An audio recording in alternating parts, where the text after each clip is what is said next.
Medical council ಅವರು, ನಮ್ಮ engineers, ಪ್ರತಿ ವರ್ಷ ಕೂಡ ಇಂಜಿನಿಯರ್ಸ್ ಅಸೋಸಿಯೇಷನ್ ಅವರು ಕೂಡ ಕೊಡ್ತಾರೆ. ಎಲ್ಲ ಇಲಾಖೆಯಲ್ಲೂ ಕೂಡ ಆ ಕ್ಷೇತ್ರದಲ್ಲಿ ಕೆಲಸ ಮಾಡಿದಂಥವ್ರಿಗೆ ಪ್ರಶಸ್ತಿಯನ್ನು ಕೊಡ್ತಾ ಬಂದಿರತಕ್ಕಂಥದ್ದು ಒಂದು ಸಂಪ್ರದಾಯವಾಗಿ ಬೆಳೆದಿದೆ. ರಾಜ್ಯೋತ್ಸವ ಸಂದರ್ಭದಲ್ಲಿ ನಮ್ಮ ನಾಡು, ನುಡಿ, ಭಾಷೆ, ಸಮಾಜಕ್ಕೆ ದುಡಿದಂಥವನ್ನ ಪ್ರಶಸ್ತಿ ಕೊಡುವಂಥದ್ದು, ರಾಜ್ಯೋತ್ಸವ ಪ್ರಶಸ್ತಿ ಕೂಡ ಕೊಡ್ತಾರೆ ಪ್ರತಿ ವರ್ಷ. ಮತ್ತು ದೇಶದಲ್ಲಿ ಅತ್ಯುತ್ತಮ ಪ್ರಶಸ್ತಿಗಳು ಪದ್ಮಭೂಷಣ, ಪದ್ಮವಿಭೂಷಣ, ಭಾರತ ರತ್ನ, ಇದು ಬೇರೆ ಬೇರೆ ಕ್ಷೇತ್ರದಲ್ಲಿ ಕೆಲಸ ಮಾಡಿದಂಥವ್ರಿಗೆ ಪ್ರಶಸ್ತಿಗಳನ್ನು ಕೊಡ್ತಾ ಬರ್ತಾರೆ. ಇವತ್ತು ಜ್ಯೋತಿಷ್ ಶಾಸ್ತ್ರದಲ್ಲಿ ಹೆಚ್ಚು ಕೆಲಸ ಮಾಡಿರ್ತಕ್ಕಂಥವ್ರಿಗೆ, ಪ್ರಖ್ಯಾತಿ ಪಡೆದಿರ್ತಕ್ಕಂಥವ್ರಿಗೆ ಇವತ್ತು JD ಮೀಡಿಯಾ ಇವತ್ತು ಪ್ರಶಸ್ತಿ ಪ್ರದಾನ ಮಾಡ್ತಿರ್ತಕ್ಕಂಥದ್ದು ಭಾಳ ಸಂತೋಷ ಅಂತೇಳಿ. ಇದು ಜ್ಯೋತಿಷ್ ಶಾಸ್ತ್ರ ನಾನೇನು ತೋರಿಸಿಲ್ಲ ಇಲ್ಲಿವರೆಗೂ. ಇದು ಯಾಕಂದರೆ ಕೈ ನೋಡಿ ಹೇಳ್ತಾರೆ, ನಕ್ಷತ್ರ ನೋಡಿ ಹೇಳ್ತಾರೆ, ಅರ್ಥ ಆಗಲ್ಲ. ಅತಿ ಬುದ್ಧಿವಂತರಾಗಿದ್ದರೆ ಮಾತ್ರ ಇದು ಅರ್ಥ ಆಗುವಂಥದ್ದು. ಓದಿರ್ತಾರೆ, ಯಾರು ಹೇಳ್ತಾ ಇರ್ತಾರೆ, ಎಲ್ಲರಿಗಿಂತಲೂ IQ ಜಾಸ್ತಿ ಇರುತ್ತೆ, ಅವರಿಗೆ ಬುದ್ಧಿಶಕ್ತಿ ಜಾಸ್ತಿ ಇರುತ್ತೆ. ಊಹೆ ಮಾಡೋದು ಅಷ್ಟು ನಕ್ಷತ್ರಗಳು, ಆ ಸಮಯ ಅಷ್ಟು ಸುಲಭವಾಗಿ ಹೇಳೋಕ್ಕಾಗೋದಿಲ್ಲ. ಹೆಚ್ಚು ಜ್ಞಾನ ಇರತಕ್ಕಂಥವ್ರು ಮಾತ್ರ ಜ್ಯೋತಿಷ್ಶಾಸ್ತ್ರ ಹೇಳೋದಕ್ಕೆ ಸಾಧ್ಯ ಅಂತ ನಾನು ಈ ಸಂದರ್ಭದಲ್ಲಿ ಹೇಳಿ, ಅನೇಕರು ಹೇಳಿರ್ತಕ್ಕಂಥ ಭವಿಷ್ಯಗಳು ಕೂಡ ಪ್ರಕಾಶ್ ಮಾಡ್ಕೊಂಡಾರೆ. ನಾನು ಕೈ ನೋಡಿ ನೀವೆಲ್ಲ ಕೂಡ ಹೇಳ್ತಾ ಇರ್ತಕ್ಕಂಥದ್ದು ಇದು ಒಂದು ವಿಜ್ಞಾನ ಅಂತಲೇ ನಾನು ಹೇಳ್ತೀನಿ. ಅದರಿಂದ ತಮ್ಮೆಲ್ಲ ಯಾರ್ಯಾರು ಇವತ್ತು ನನ್ನ ಪರವಾಗಿ, ವೇದಿಕೆಯಲ್ಲಿ ಇರ್ತಕ್ಕಂಥವ್ರ ಪರವಾಗಿ, ಎಲ್ಲರ ಪರವಾಗಿ ನಿಮ್ಮೆಲ್ಲ ಅಭಿನಂದನೆ.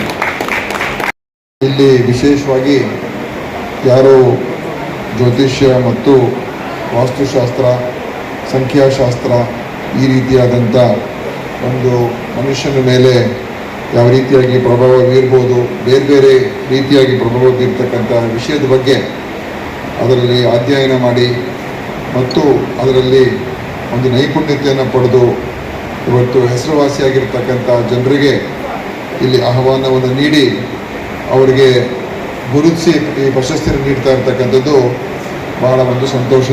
ಅವರಿಗೆ ಒಂದು ಪ್ರಶಸ್ತಿ ನೀಡ್ತಕ್ಕಂಥದ್ದು ಬಹುಶಃ ಇನ್ನೆಲ್ಲೂ ಕೂಡ ನಡೆದಿರಲಿಲ್ಲ. ಇದು ಪ್ರಥಮ ಬಾರಿಗೆ ಮಾಡ್ತಾ ಇದ್ದೆ. ಅದಕ್ಕೆ ಅವರಿಗೆ ನಾನು ಅಭಿನಂದನೆಗಳನ್ನು ಸಲ್ಲಿಸ್ತಾ ಇದ್ದೀನಿ. ನಮ್ಮ ಮೇಡಮ್ ಅವರು ಮತ್ತು ಎಲ್ಲರೂ ಸೇರಿ ಮಾಡಿದ್ದಕ್ಕೆ ನನ್ನ ಅಭಿನಂದನೆಗಳು. ಯಾವುದೇ ಒಂದು ಕ್ಷೇತ್ರ ಆಳವಾಗಿ ತಿಳ್ಕೊಂಡು ಅದ ನಂತರ ಅದನ್ನು ಉಪಯೋಗಿಸುವಂಥ ರೀತಿಯಲ್ಲಿ ಯಾರು ಮಾಡ್ತಾರೆ ಅದು ತಜ್ಞತೆ ಅಂತ ನಾವು ಹೇಳ್ತೀವಿ.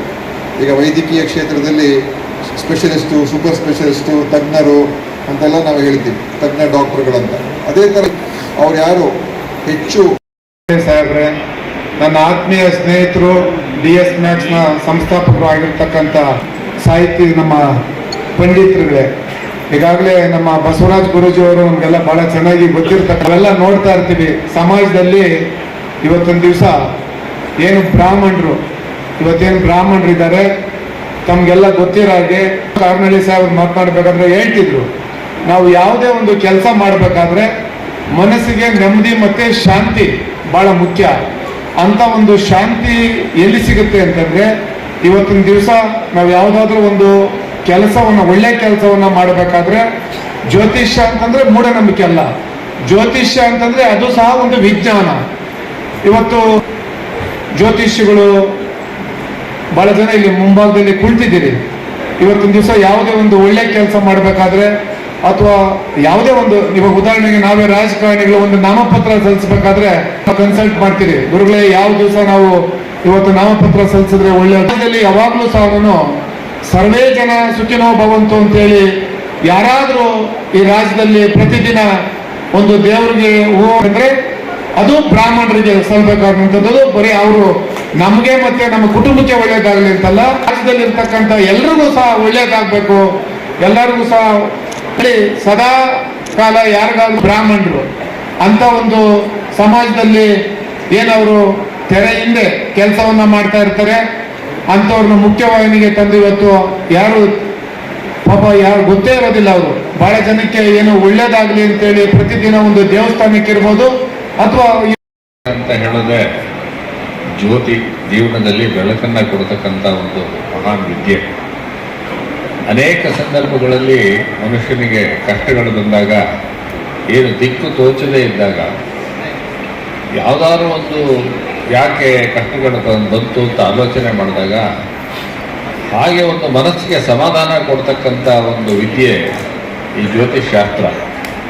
ಅನೇಕ ಬಾರಿ ಈ ಜ್ಯೋತಿಷ್ಶಾಸ್ತ್ರದಲ್ಲಿ ಅದನ್ನು ಹೇಳ್ತಕ್ಕಂಥವ್ರಿಗೆ ಅನುಷ್ಠಾನ ಮತ್ತು ಅವರು ನಡೆಸ್ಕೊಂಡು ಬಂದಂಥ ರೀತಿಯು ಸಹ ಭಾಳ ಅತ್ಯಂತ ಸಹಾಯವನ್ನು ಮಾಡುತ್ತೆ.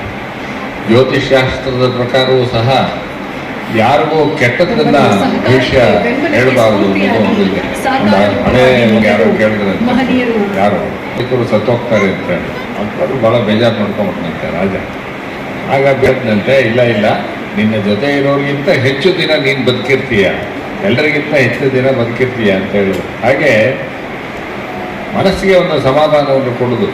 ಭಾರತೀಯ ಪರಂಪರೆಯಲ್ಲಿ ಗಣಿತಶಾಸ್ತ್ರದಲ್ಲಿ ಅದ್ಭುತವಾದಂಥ ಸಾಧನೆ ಯಾವುದು, ಪಾಶ್ಚಾತ್ಯದಲ್ಲಿ ಕೊಪರ್ನಿಕಸ್ ಗೆಲಿಲಿಯೋ ಮಾಡೋದಕ್ಕೆ ಮುಂಚೆನೆ ಗ್ರಹಗಳ ಚಲನೆಯನ್ನು ಕಂಡುಹಿಡಿದು ನಮ್ಮ ಬೇಕು. ಒಂದು ಅಧ್ಯಯನ ಮಾಡಿದ ಮೇಲೆ ಹೌದು ಇದರಲ್ಲಿ ಏನಿದೆ ಅದನ್ನು ವಿಚಾರ ಮಾಡ್ತಕ್ಕಂಥ ಒಂದು ಶಕ್ತಿ ನಮ್ಮಲ್ಲಿ ಪಡ್ಕೋಬೋದು. ನಾವು ಯಾವುದೋ ಒಂದು ಹಿಂದಿನ ಮಾಡದ ಕರ್ಮಗಳ ಒಂದು ಆಧಾರದ ಮೇಲೆ ಒಂದು ಕುಟುಂಬದಲ್ಲಿ ಜನ್ಮವನ್ನು ತಾಳಿ ಯಾವ ಒಂದು ಸಂದರ್ಭದಲ್ಲಿ ನಾವು ಜನ್ಮವನ್ನು ತಾಳ್ತೀವೋ ಆ ಜನ್ಮದ ಆಧಾರದ ಮೇಲೆ ನಮ್ಮ ಜೀವನ ಒಂದು ರೂಪಿತಗೊಳ್ಳುತ್ತೆ.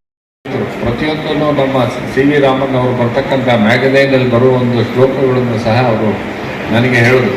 ಹಾಗೆ ಮನುಷ್ಯನ ಜೀವನದಲ್ಲಿ ಒಂದು ಜ್ಯೋತಿಷ್ಶಾಸ್ತ್ರ ಹಾಗೆ ದೇಶಕ್ಕೂ ಸಹ ಒಂದು ಏರು ಮತ್ತು ಇಳಿತಾ ಇರುತ್ತೆ ಅನ್ನೋ ದೃಷ್ಟಿಯಲ್ಲಿ ಅವರು ಪ್ರತಿಪಾದನೆ ಮಾಡಿ ಮುಂದಿನ ದಿನಗಳಲ್ಲಿ ಭಾರತ ದೇಶ ಅತ್ಯಂತ ಪ್ರವರ್ಧಮಾನಕ್ಕೆ ಹೋಗತಕ್ಕಂಥ ಒಂದು ಸ್ಥಿತಿ ಇದೆ ಅಂತ ತಿಳಿಸಿದ್ರು. ಹಾಗೆ ಇಲ್ಲಿ ಬಹಳ ಒಂದು ಮನುಷ್ಯನಿಗೆ ಸಹಾಯಕವಾದಂಥ ಜೀವನದಲ್ಲಿ ಸಹಾಯ ಮಾಡ್ತಕ್ಕಂಥ ಒಂದು ದೊಡ್ಡ ಒಂದು ಶಕ್ತಿ